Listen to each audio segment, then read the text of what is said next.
Hello everybody, in this tutorial I'll show you quickly and easily how to gather small stones in 7 days to die. So to begin, first of all you can find them on the ground, laying like this, and go ahead and pick them up using E.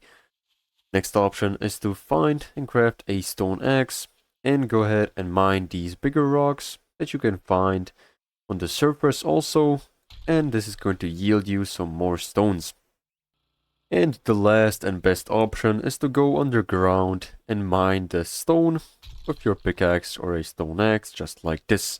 And also, to get higher yield of the stones that you gather, go to the skills, go to strength, and inside of the construction perks, go to mother lode, and this is going to give you, when you unlock the 5th level, it is going to give you 100% more of the ore that you mine. And also use the miner, the first skill inside of the construction perks, to increase the damage of your axe or your pickaxe. So this is pretty much all. How to get small stones in 7 days. Make sure to like and subscribe if you found this helpful, and see you in the next one.